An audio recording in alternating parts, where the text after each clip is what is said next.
देखिए आप, मैंने कैसे यूपीएससी में लगातार इंटरव्यू तक में गया हूँ, उसका कुछ मैं प्रमाण दे रहा हूँ। जैसे कि ये देखिए, मेरे पास ऐसे तो पीटी का स्कोर कार्ड नहीं है, लेकिन ये देखिए मेंस का एडमिट कार्ड है 66 से लेकर 59 तक यूपीएससी का।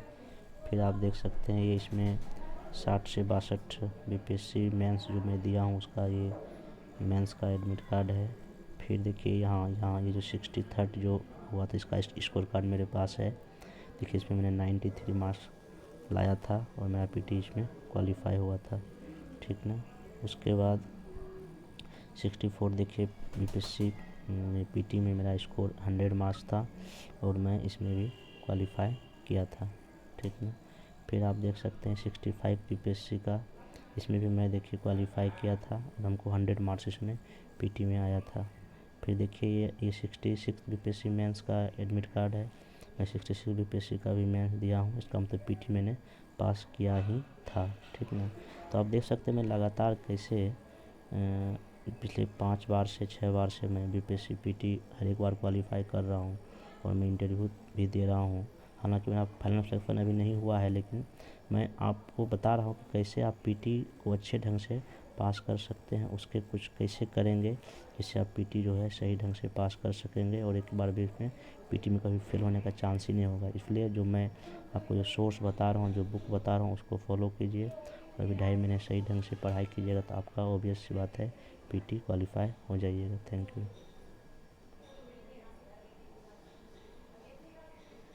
हेलो, आज ये वीडियो मेरा बनाने का जो मेन मकसद ये है कि मैं एक कैसे पिछले 5 बीपीएससी में लगातार मैंने कैसे पीटी क्वालिफाई किया और मैंने कौन सा बुक का यूज किया जो कि मैंने लगातार 5 बार पीटी क्वालिफाई किया और मैं हर एक बार इंटरव्यू तक पहुंचा। वो मैं कुछ आपको बुक का नाम बताऊंगा और कैसे इस बुक को पढ़ा जाए उसके बारे में मैं कुछ चर्चा करूंगा जिससे आप लोग को फ़ायदा हो सके। जैसा कि आप जानते हैं कि 66 बीपीएससी का डेट अनाउंस हो चुका है जो कि 30 अप्रैल 2022 को होने वाला है। तो अभी अगर देखा जाए तो लगभग आपके पास लगभग 2.5 महीने का समय है और इस 2.5 महीने का आप सही ढंग से यूज करके आप आराम से पीटी में 110 प्लस स्कोर कर सकते हैं और आप अपने एक पीटी पास करने का एक प्लान तैयार कर सकते हैं। तो मैंने जो बीपीएससी पीटी के लिए जो मैं सोर्स यूज करता हूँ तो उसमें सबसे पहली बात तो ये है कि कुछ एक बेसिक बुक होती है और फिर लुसेंट, ठीक ना। तो अगर आप बीपीएससी पीटी के क्वेश्चन पैटर्न को पिछले 5 साल के क्वेश्चन पैटर्न को आप एक बार देखिएगा तो उसमें पता चलेगा कि कुछ ऐसे सब्जेक्ट हैं जो से क्वेश्चन बहुत ज़्यादा आते हैं, लगभग 30 या 20 के रेंज में। तो ऐसे सब्जेक्ट में सबसे पहला हिस्ट्री है जिससे लगभग 30 या 35 क्वेश्चन रहता ही रहता है 150 में से।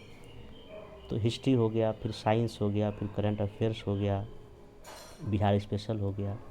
ये सब जो सेक्शन है जहाँ से लगभग 20-30 के रेंज में क्वेश्चन पूछ रहा है। तो क्यों नहीं पहले ऐसे बड़े बड़े सब्जेक्ट को कवर किया जाए और उसके लिए कौन सा सोर्स अपनाया जाए, मैं ये आप लोग को आज बता रहा हूँ, ठीक ना। तो सबसे पहली बात जो बुक लिस्ट है जो आपके सामने दिख रहा होगा स्क्रीन पे, पहला तो इसमें हिस्ट्री जो है एक बहुत बड़ा सेक्शन है। हिस्ट्री में आप जो है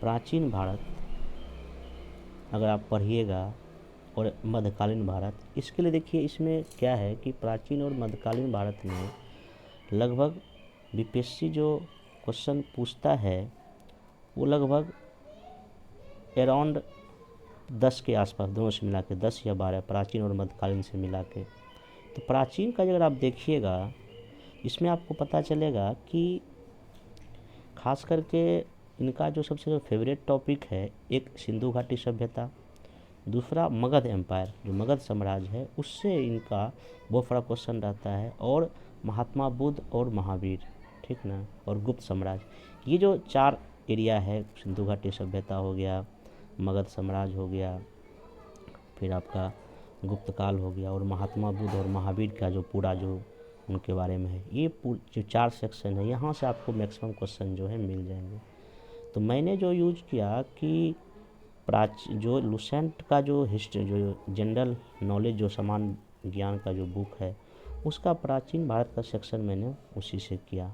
फिर मध्यकालीन भारत जब आइएगा तो आप उसमें देखिएगा मिलनी जो चाहे दिल्ली सल्तनत है या मुग़ल एम्पायर है, उसका कुछ प्रशासन के बारे में पूछ देता है कि ये कौन था, या उसके दरबार में कौन चित्रकार थे, इस तरह के क्वेश्चन पूछे हैं, जो आपको डायरेक्टली जो है लुसेंट के जीके से आपको कवर हो जाएगा।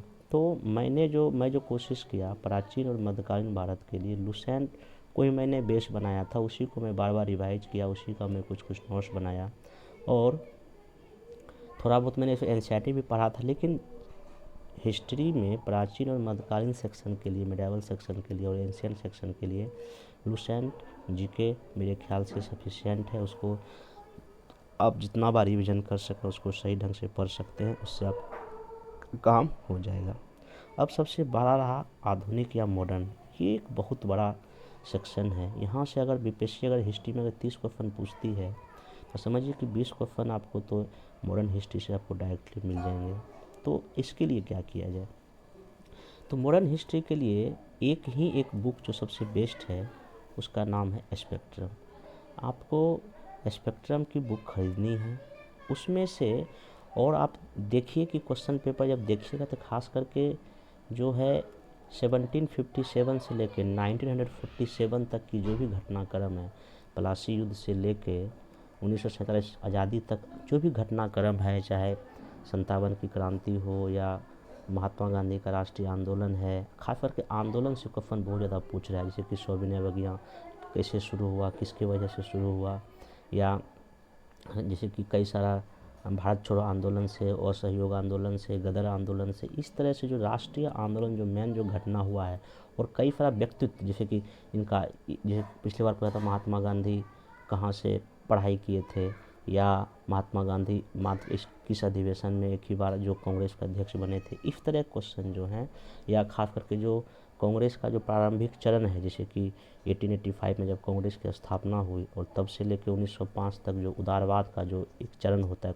काल होता है, उसमें से जो कई सारे नेता, दादा भाई नौरोजी हैं या फरीदनाथ बनर्जी हैं, ये लोग के बारे में बीपीएससी स्पेशली जो है ना कई तरह क्वेश्चन पूछ चुकी है। तो आप स्पेक्ट्रम को सबसे पहले आप उसको मेरे ख्याल से कि 1757 से लेकर 1947 के हर एक घटना को क्रमवार उसको पढ़िए, और उसको स्पेक्ट्रम को बुक में अंडरलाइन कीजिए, और उसी का बार बार आप रिवीजन कीजिए। स्पेक्ट्रम पढ़ने के बाद तब आप लुसेंट का एक बार रिवीजन, एक बार 2 बार जितना, क्योंकि लुसेंट में फैक्चुअल बहुत ज़्यादा है, तो जब तक आप स्पेक्ट्रम नहीं पढ़ेंगे तो लुसेंट का रिवीजन नहीं कर पाएंगे। डायरेक्टली लुसेंट अगर पढ़िएगा तो दिक्कत होगा, इसलिए मेरा सलाह ये रहता है, और मैंने भी यही किया है, पहले मैंने स्पेक्ट्रम को सही ढंग से पढ़ा, दैन तब मैंने जाके लुसेंट बुक से मैंने उससे जो फैक्ट है, जो जैसे कि उसमें कई सारे फैक्ट दिए हुए ईयर की, हाँ इस तारीख को ये हुआ, इस तारीख को ये हुआ, इसने ये जैसे कि कोई पार्टी ये बनाया, इसका कौन फाउंडर था, इस तरह की चीज़ें उसमें दी गई है।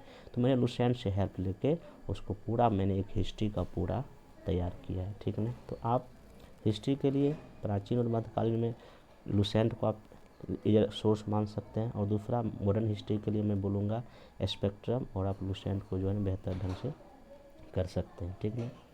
फिर एक सेक्शन है पॉलिटी। जहाँ तक पॉलिटी की बात है, पॉलिटी को करने के लिए आप जो है, इससे देखिए तो लक्ष्मीकांत तो सबसे बेस्ट बुक है, नो डाउट है, लक्ष्मीकांत तो बेस्ट बुक है। उसमें भी पीटी के लिए उसमें सारे टॉपिक नहीं पढ़ने, लक्ष्मीकांत में तो वो मेंस के लिए बहुत सारे टॉपिक उसमें दिए गए हैं, तो आपको टॉपिक सेलेक्ट कर लेना है कि हाँ ये क्वेश्चन जो है ना, ये जो टॉपिक है पीटी से ही पूछता है। जैसे कि अगर उसमें आप देखिएगा पीटी में, तो जैसे कि खास करके क्वेश्चन जैसे कि उसमें कभी कभी पूछता है भाग से, पार्ट से, कि ये में से कि ये किस पार्ट में है, वो किस पार्ट में है। एक बार उसमें जितने भी संविधान में पार्ट हैं वो कर लीजिए, ठीक ना। फिर उसके बाद उसमें जितने भी अनुसूची या शेड्यूल है उसको एक बार आप देख लीजिए, किस अनुसूची में क्या है, आर्टिकल्स में कौन से आर्टिकल्स में क्या है, ये सब चीज़ें। और ख़ास करके फंडामेंटल राइट, डीपीएसपी, खास करके पार्लियामेंट का जितना भी फंक्शन है, चाहे लोकसभा है, राज्यसभा है, इसका क्या फंक्शन है, राष्ट्रपति की क्या फंक्शन है, प्रधानमंत्री का क्या फंक्शन है, मंत्रिपरिषद का क्या फंक्शन है, ये सारे जो जितने भी बड़े मतलब जो हमारे संविधान जितने भी इंस्टीट्यूट के बारे में है, वो सारे इंस्टीट्यूट की कौन उसकी नियुक्ति करता है, कौन उसका शपथ दिलाता है, ये सारा चीज़ आप जो कर सकते हैं लक्ष्मीकांत की बुक से। और साथ ही साथ उसके साथ लुसेंट का आप यूज रिवीजन के लिए कर सकते हैं, क्योंकि जब देखिएगा आप लुसेंट में संविधान जो है पॉलिटी का जो सेक्शन है मुश्किल से 20-30 पेज में दिया हुआ है, तो आप उसको एक बार रिवीजन के लिए पढ़ सकते हैं। लेकिन लक्ष्मीकांत जस्ट मेन बुक रखिए, उससे उसके करने के बाद आप लुसेंट का इजीली स्टडी कर सकते हैं, और मैंने भी यही किया और मैं आज भी यही करता हूँ। ठीक ना, ये हो गया। उसके बाद जो है आप अगर आप ज्योग्राफी के सेक्शन में आइएगा, ज्योग्राफी के सेक्शन में सबसे बड़ा है कि इसमें क्वेश्चन देखिएगा तो कुछ क्वेश्चन खास करके भारत से इंडियन ज्योग्राफी ज़्यादा रहता है और वर्ल्ड ज्योग्राफी से रहता है। तो मेरे ख्याल से जो इसमें जो आपके पास जो बुक होनी चाहिए वो महेश बर्नवाल की बुक होनी चाहिए। ठीक ना, महेश बर्नवाल की बुक की खासियत ये है कि इसका जो वर्ल्ड ज्योग्राफी है उसमें भी खासकर फिजिकल ज्योग्राफी है और जो वर्ल्ड ज्योग्राफी इस बुक में काफ़ी अच्छे से दिया है। तो आप एक बार इनके बुक का स्टडी कर सकते हैं। और इंडियन ज्योग्राफी के लिए आप पेरियार का बुक ले सकते हैं, बहुत अच्छी बुक है पेरियार की, काफ़ी इजी लैंग्वेज में है और काफ़ी डायग्राम भी दिए गए हैं। इससे आप एक बेहतर तैयारी आप इसका कर सकते हैं। और बाकी रिवीजन के लिए यहाँ भी मैं बोलूँगा, आपको अगर रिवीजन करना हो तो लुसेंट बुक बहुत अच्छा है। ज्योग्राफी का भी आप इस बुक से क्या कर सकते हैं, रिवीजन कर सकते हैं। ठीक ना, उसके बाद जो है आप दूसरा सबसे जो बड़ा एक सेक्शन है इकोनॉमिक्स का है। इकोनॉमिक्स के लिए देखिए वैसे कोई बुक तो बीपीएससी के लिए सही नहीं है, लेकिन फिर भी आप एक अगर देखा जाए तो कुछ आपको कोचिंग के नोट्स भी ले सकते हैं, या ये रमेश सिंह का भी बुक है। लेकिन मैंने जो प्रीफेर किया है, जो मैंने जो पढ़ा है इकोनॉमिक्स के लिए खास करके, मैं जो है एक रामेश्वर सर दिल्ली में पढ़ाते हैं इकोनॉमिक्स, बहुत अच्छे टीचर हैं। मैं उन्हीं का पीटी का नोट्स मार्केट में उसे मिलता है बुक की दुकान में दिल्ली में, उसी से लिया। और उनका नोट्स मुश्किल से 50-60 पेज का होता है पीटी का। वो पूरा अच्छे से पीटी का जो बेसिक जो कॉन्सेप्ट है वो हर एक चीज़ को नोट्स में उसमें लिखा रहता है, और मैं उसी को पढ़ता हूँ। और दूसरा यानी एक दृष्टि का एक विशेष आता है, दृष्टि का इकोनॉमिक्स एक बुक आता है, आप उसको भी पढ़ के जो है इकोनॉमिक्स को तैयार कर सकते हैं। और मैं जो है ये रामेश्वर सर का मेरे पास है। मैंने ये दृष्टि का फिर नहीं पढ़ा है, लेकिन ये भी अच्छी बुक है, क्योंकि मैंने भी कई लोगों को ये बुक पढ़ने के लिए बोला है। दूसरा, अगर आप पीटी का क्वेश्चन देखिएगा, बीपीएससी पीटी क्वेश्चन में पिछले 3-4 साल का ट्रेंड देखिएगा, तो उसमें आपको पता चलेगा कि बिहार सर्वे और बिहार इकोनॉमिक्स से बहुत सारा क्वेश्चन बीपीएससी पूछ रहा है। स्पेशली बिहार का जो इकोनॉमिक सर्वे और जो बजट आता है बिहार सरकार का, उसको आपको पीडीएफ डाउनलोड कर लेना है जब भी सर्वे बजट आता है, और आप उसको कम से कम उसका बिहार का जो इकोनॉमिक सर्वे होता है उसका जो मतलब कि स्टार्टिंग में ना कुछ उसका समरी या सारांश दिया रहता है। उसमें कई सारे फैक्ट दिए रहते हैं, जैसे इंडिया का ग्रोथ, जैसे बिहार का ग्रोथ रेट इस ईयर क्या था, एग्रीकल्चर में कितना ग्रोथ रेट हुआ, या इंडिया में कितना फॉरेस्ट है क्या, वो तो सारे फैक्चुअल जो वो चूँकि सरकारी डेटा है, तो आप जो है ना इकोनॉमिक सर्वे से इजीली उसको कर सकते हैं। ठीक, अब सबसे बड़ा सेक्शन एक रहा आपका साइंस। साइंस में जहाँ तक है, चूँकि साइंस से भी लगभग 20 कभी 25 के रेंज में क्वेश्चन रहता है, तो आप मेरे ख्याल से साइंस में आप क्या कर सकते हैं, अगर अभी भी 2.5 महीने हैं तो साइंस के लिए आप, मेरा सलाह है कि एनसीईआरटी 9th और 10th, अगर आप बीपीएससी का क्वेश्चन देखिएगा ना, आपको लगेगा कि डायरेक्टली क्वेश्चन 9th और 10th के नया एनसीईआरटी से एकदम उठा के पूछ रहा है, वहीं से पूछ रहा है। तो मेरा सलाह ये रहेगा कि एक बार आप 9th और 10th का जो एनसीईआरटी नई एनसीईआरटी है उसको एक बार रीड कर लीजिए। फिर उसके बाद आप जो है ना लुसेंट का जनरल साइंस एक अलग बुक आती है, जिसे लुसेंट एक सामान्य ज्ञान है, मतलब जनरल नॉलेज है, उसके बाद भी उसकी एक लुसेंट जनरल साइंस आती है, उसका भी हेल्प ले सकते हैं। और अगर रिवीजन करना हो तो स्पीडी का एक साइंस आता है, उसमें मेनली साइंस के सारे जितने भी प्रीवियस ईयर रहते हैं, चाहे रेलवे पूछा हो या एसएससी पूछा हो, बीपी कोई भी एग्ज़ाम जो क्वेश्चन पूछा जाता है, उसमें साइंस के सारे क्वेश्चन जो है ना सही ढंग से एक ही में दिए रहते हैं, उसको आप यूज कर सकते हैं। क्योंकि देखिए साइंस एक बहुत बड़ा सेक्शन है, हमेशा बीपीएससी 20 या 25 क्वेश्चन यहाँ से क्या कर रहा है, पूछ रहा है। तो आपको इस साइंस को मतलब काफ़ी जो है ना मतलब कि अच्छे से तैयार करना पड़ेगा। ठीक, ये हो गया। फिर जो है बिहार स्पेशल के लिए मैं हमेशा जो है एक ही बुक को फॉलो किया हूँ, वो है केबीसी नैनो। केबीसी नैनो का 2 बुक आता है, एक पीटी के लिए अलग आता है और मेंस के लिए अलग आता है। वैसे अभी तो पीटी और मेंस एक ही में कर दिया है कंबाइन, लेकिन जो भी नई मार्केट में बुक आई है केबीसी को, जो बहुत अच्छी बुक है, उसमें आज काफ़ी अच्छे से उसमें अपडेट भी किया है, तो आप उस बुक को प्रेफर कर सकते हैं और उसी से पढ़ना। केबीसी नैनो के अलावा बिहार स्पेशल के लिए और कोई बुक पढ़ने की ज़रूरत नहीं है, उससे बाहर भी क्वेश्चन एग्जाम में नहीं आएगा। मैक्सिमम क्वेश्चन उसी से रहते हैं बिहार स्पेशल के। ठीक है, उसके बाद जो है आपको मैथ, इसमें आपको पता है कि बीपीएससी में मैथ जो है लगभग 10 क्वेश्चन पूछता है। तो मेरे ख्याल से 10 क्वेश्चन पूछता है, तो इसके लिए आप प्रीवियस ईयर ही उठा के और उसको प्रैक्टिस कर लीजिए। खास कभी प्रॉफिट लॉस पूछता है, कभी रीजनिंग का 1-2 क्वेश्चन पूछ देता है, कभी टाइम एंड वर्क का क्वेश्चन पूछ देता है। तो आप अगर इजीली अगर जहाँ थोड़ा बहुत अगर मैथ जानते होंगे तो वहाँ 10 में से 5 या 6 मैथ तो इजीली बन जाएगा। अगर और आप 10 में 10 करना चाहते हैं, थोड़ा बहुत आपको प्रैक्टिस जो है ना कर सकते हैं। वो भी अभी ना एग्ज़ाम जब होगा उसके मतलब 20 दिन पहले थोड़ा बहुत मैथ का प्रैक्टिस कर लीजिएगा, कुछ फार्मूले देख लीजिएगा, तो हो सकता है डायरेक्टली आपको क्वेश्चन वहाँ पे बन जाए। ठीक ना। अब सबसे बड़ी बात रहा करंट अफेयर्स। वैसे देखिए, मैं जो करंट अफेयर्स जो तैयार करता हूँ, उसमें मैं न्यूज़पेपर पढ़ता हूँ, लेकिन न्यूज़पेपर के अलावा जो मैं सबसे अधिक फोकस करता हूँ वो है gktoday.com एक वेबसाइट है।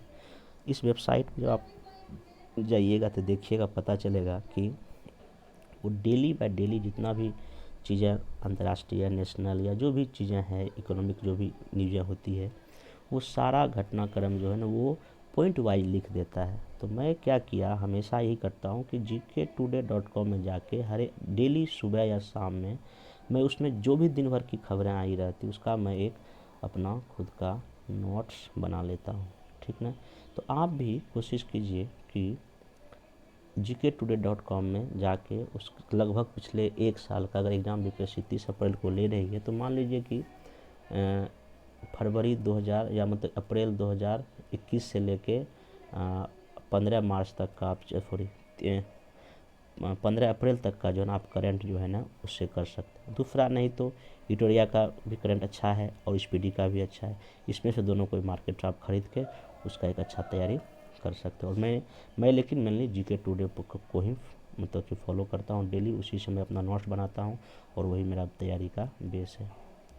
उसके बाद रहा कि प्रैक्टिस टेस्ट पेपर किसका दें, तो टेस्ट पेपर के लिए अभी देखिए दृष्टि आईएएस का भी आपको पीडीएफ मिल जाएगा, दिल्ली में मिल जाएगा और भी जगह ऑनलाइन अवेलेबल है, और परफेक्शन आईएएस पटना में है उसका भी मिल जाएगा।